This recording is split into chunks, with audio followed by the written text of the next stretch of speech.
अस्सलाम वालेकुम। आज 9th क्लास फिजिक्स के चैप्टर 8 के न्यूमेरिकल्स डिस्कस कर रहे थे। न्यूमेरिकल 8.9 है। आज 8.9 देखें। How much heat is required to change 100 gram of water at 100 degree centigrade into steam. वो कह रहे हैं कितनी हीट रिक्वायर्ड होगी 100 ग्राम वाटर को स्टीम में चेंज करने में। हाँ जी, स्टीम में चेंज करने के लिए जो आपके पास हीट होती है उसके लिए आपके पास गिवन डाटा जो है उसने क्या किया, मैस ऑफ वाटर बताया कितना है 100 ग्राम। 100 ग्राम को किस में कन्वर्ट करेंगे, किलोग्राम में। 100 डिवाइड में क्या आ जाएगा 1000, तो आपके पास 0.1 kg उसका क्या आ जाएगा मैस। उसके अलावा उसने टेम्परेचर बताया है 100 डिग्री सेंटीग्रेड। उसके अलावा उसने आपको heat of latent heat of vaporisation बताई है डेल एच वी। वो कितनी बताई है 2.26 मल्टीप्लाई बाय 10 रेज की पावर प्लस 6 जूल पर केजी। हाँ जी, हीट जो है वो आपने क्या करनी है, फाइंड करनी है। उसको वेपोराइज करने के लिए कितनी हीट रिक्वायर्ड है वो आपने क्या करनी है, फाइंड करनी है। हाँ जी, अकॉर्डिंग टू फार्मूला हीट का क्या फार्मूला होगा, del Q V is equal to mass M into del H V. हाँ जी, गिवन डाटा के अंदर वैल्यूज पुट करें। Del Q V heat of vaporization आपने फाइंड करनी है।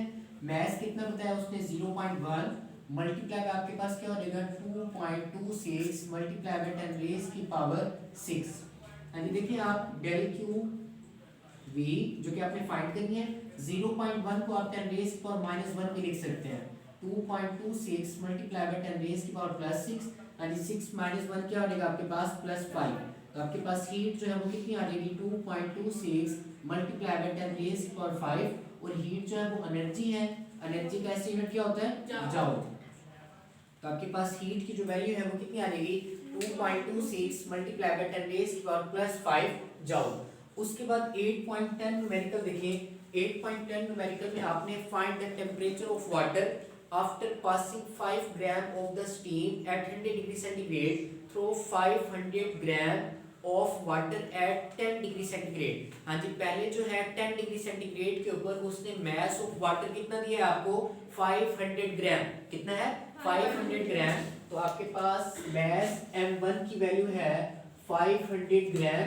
इसको किलोग्राम में क्या रखिए 0.5 kg, 0.5 kg।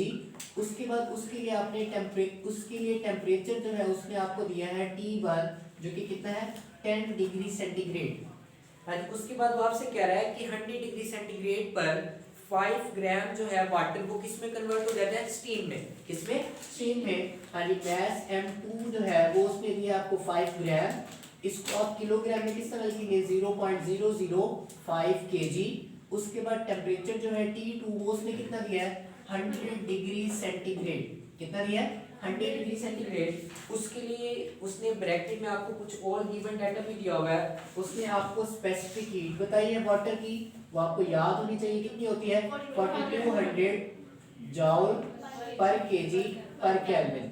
उसके बाद हीट ऑफ वेपोराइजेशन भी बताई है, लेटेंट हीट ऑफ वेपोराइजेशन जो कि कितनी है 2.26 मल्टीप्लाई बाय 10 रेज़ की पावर प्लस 6 जूल पर केजी। क्लियर है। हाँ जी, टेम्परेचर T जो है वो क्या करना है आपने इसमें फाइंड करना है। उसने क्या फाइंड द टेम्परेचर, आपने टेम्परेचर फाइंड करना है जब 5 ग्राम जो है वो वाटर जो है वो किस में कन्वर्ट हो जाएगा, स्टीम में। उसके बाद आपने टेम्परेचर जो है वो क्या करना है, फाइंड करना है। हाँ जी, फर्स्ट ऑफ ऑल आपके पास जो टेम्परेचर का चेंज है वो आपके पास फर्स्ट ऑफ ऑल आप हीट ऑफ वेपोराइजेशन फाइंड कर लेंगे डेल क्यू वी। हाँ जी, डेल क्यू वी जो है वो आपके पास किसके इक्वल होगा m into del H V के। हाँ जी, del Q V is equal to mass. कितना मैस वेपोराइज हुआ था, स्टीम में कन्वर्ट हुआ था 0.005 multiply by heat of vaporisation कितनी है आपके पास 2.26 मल्टीप्लाई बाय 10 रेज़ की पावर 6। तो आपके पास हीट जो है वेपोराइजेशन के लिए वो आ जाएगी आपके पास 11,300 आ रही है। देखें हाँ जी, 11,300 जूल जो है वो आपके पास वेपोराइज करने के लिए 5 ग्राम वाटर को स्टीम में कन्वर्ट करने के लिए जो हीट की वैल्यू वो क्या आ जाएगी, रिक्वायर्ड आ जाएगी। अब देखिए जो वेपोराइजेशन जब होती है, वेपोराइजेशन के केस में हीट जो है वो एब्जॉर्ब होती है, सॉरी हीट जो है वो रिलीज होती है। क्या होती है, रिलीज होती है। जब आपके पास वाटर जो है स्टीम में कन्वर्ट होना स्टार्ट हो जाता है, जब स्टीम में कन्वर्ट होता है, जब वाटर स्टीम में कन्वर्ट हो जाए तो वो टेम्परेचर जो है बॉडी का क्या हो जाता है, कम हो जाता है। वाटर का टेम्परेचर क्या हो जाता है, कम हो जाता है। इट मींस कि भी उसने हीट क्या कर दी है, रिलीज।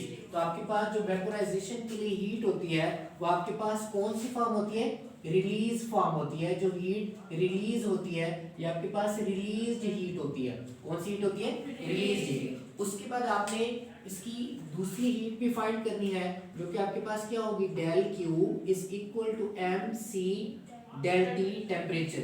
जब आपके पास टेम्परेचर का चेंज आएगा, देखिए उसने कहा 100 डिग्री सेंटीग्रेड के ऊपर वो एवापोरेट बॉयल होना स्टार्ट होता है। उसके बाद जो है 5 ग्राम जब वो स्टीम में कन्वर्ट हो जाता है, फिर टेम्परेचर जो है वो थोड़ा सा चेंज हो जाता है। वो चेंज इन टेम्परेचर जो है वो आपने क्या करना है, फाइंड करना है। तो आपके पास यहाँ पे जो चेंज इन टेम्परेचर होगा वो आपके पास होगा T2 माइनस क्या होगा, T1।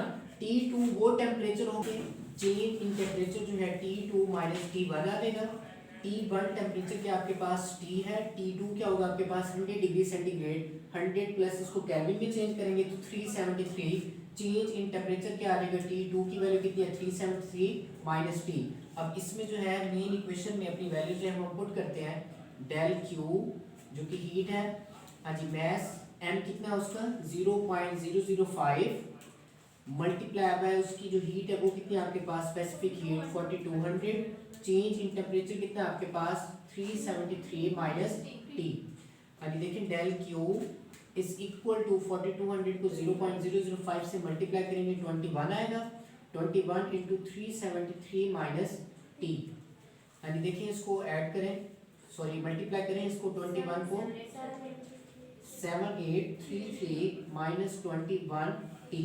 अच्छा, जो ये फॉर्म होगी आपके पास, ये भी हीट की कौन सी फॉर्म होगी, रिलीज फॉर्म। कौन सी फॉर्म होगी आपके पास, रिलीज फॉर्म होगी। और एब्जॉर्ब फॉर्म कौन सी होगी, जब 10 डिग्री सेंटीग्रेड के ऊपर, उसने लिखा हुआ है ना, जब 5 gram of the water at 10 degree centigrade, 10 degree centigrade के ऊपर जब आप टेम्परेचर जो है वाटर को देना स्टार्ट करते हैं तो वाटर जो है वो हीट को एब्जॉर्ब करता है। एब्जॉर्ब करते करते वो हीट, वो टेम्परेचर जो है वो कहाँ पर अप्रोच करता है, 100 डिग्री सेंटीग्रेड पर। और 100 डिग्री सेंटीग्रेड के ऊपर वो क्या करता है, वेपर्स बनाना स्टार्ट करता है। हाँ जी, उसके लिए जो है आपका हीट फाइंड करेंगे आप, del Q heat M C del T.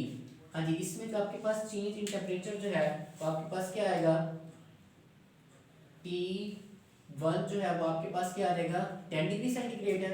हाँ जी, 10 degree centigrade is equal to आपके पास केल्विन में कितना आ जाएगा, 10 प्लस 273। 10 प्लस 273 कितना होता है, 283 केल्विन। उसके बाद T2 टेम्परेचर वो क्या होगा आपके पास, T चेंज इन टेम्परेचर जो है वो क्या होगा, T2 माइनस T1। हाँ जी, T2 की वैल्यू कितनी है, T माइनस 283। हाँ जी, अब इसे मेन इक्वेशन में जो है वो पुट करते हैं वैल्यूज को। हाँ जी, del Q is equal to, हाँ जी, मैस m कितना है जो कि हीट एब्जॉर्ब कर रहा है, 500 ग्राम जो कि 0.5 kg है, मल्टीप्लाई बाय स्पेसिफिक हीट कितनी है 4200। और चेंज इन टेम्परेचर कितना आपके पास, T माइनस 283। हाँ जी, del Q heat is equal to 0.5 को मल्टीप्लाई करें 4200 से, 2100 इंटू आपके पास क्या आ जाएगा, T माइनस 283। हाँ जी, del Q heat is equal to 2100 को T से करें मल्टीप्लाई, 5,94,300 माइनस, बल्कि नहीं पहले 2100 T आएगा, 2100 T माइनस 5,94,300। हाँ जी, सही लिखिए वैल्यू। हाँ जी, ये जो आपके पास फॉर्म होगी आपके पास कौन सी फॉर्म होगी, एब्जॉर्ब हीट। कौन सी होगी आपके पास, एब्जॉर्ब हीट। और देखिए हमारे पास according to law of conservation of energy, जितनी हीट एब्जॉर्ब होगी उतनी ही सिस्टम की हीट क्या होगी, रिलीज होगी। क्या होगी, रिलीज होगी। क्योंकि law of conservation of energy हम क्या कहते हैं कि एनर्जी जो है वो क्या रहती है, कंजर्व रहती है। हाँ जी, according to law of conservation of energy,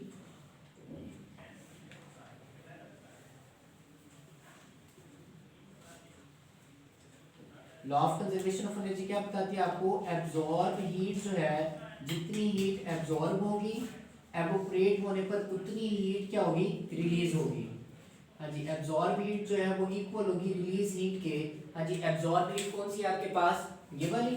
हाँ जी कितनी आपके पास एब्जॉर्ब हीट की value 2100 T minus 5,94,300 is equal to, हाँ जी रिलीज हीट जो है आपके पास दो है, एक ये भी है एक ये भी है, दोनों को ऐड करके लिखेंगे। हाँ जी फर्स्ट जो रिलीज हीट है वो कौन सी है 11,300 प्लस आपके पास कितनी है रिलीज हीट 7,833 माइनस 21 टी है। हाँ जी 21 टी। हाँ जी टी टेम्परेचर आपने क्या करना है फाइंड करना है, उस टर्म को आप अलग करेंगे बाकी टर्म दूसरी साइड पर लेके जाएंगे। हाँ जी 2100 टी माइनस 21 टी इधर आके क्या हो जाएगा प्लस 21 टी। हाँ जी इज इक्वल टू 11,300 प्लस 7,833 उसके बाद प्लस क्या हो जाएगा 5,94,300।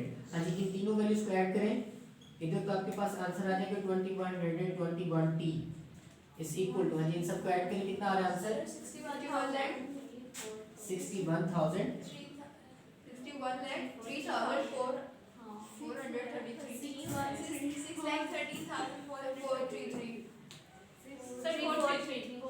433। हाँ जी इसमें देखिए हमारे पास 2021 जो है उधर मल्टीप्लाई उधर क्या लेगा डिवाइड, टी टेम्परेचर हमने फाइंड करना है। हाँ जी 613433 डिवाइड में क्या लेगा आपके पास 21। हाँ जी करें डिवाइड, इसको कितना आ रहा है आंसर 289.21। आपने इसमें एक फैक्टर कम बताया है 289 पॉइंट समथिंग आएगा आंसर 289.21 यानी 289.21 टेम्परेचर जो है वो आपके पास किस में आएगा केल्विन में, इसमें आएगा टेम्परेचर केल्विन में। आपकी बुक में जो आंसर है वो दिया हुआ है सेंटीग्रेड में, इसमें दिया हुआ है सेंटीग्रेड में, तो centigrade C is equal to क्या आ जाएगा केल्विन माइनस क्या आ जाएगा 273। हाँ जी केल्विन में टेम्परेचर कितना है 289.21 माइनस 273, तो आपके पास टेम्परेचर जो है सेंटीग्रेड में 16.21 डिग्री सेंटीग्रेड आ जाएगा। ठीक है तो ये आपके पास था 8.10 न्यूमेरिकल, आपने टेम्परेचर जो है वो क्या करना था फाइंड करना था। इसके वाले से कोई क्वेश्चन हो तो आप कमेंट सेक्शन में पूछ सकते हैं।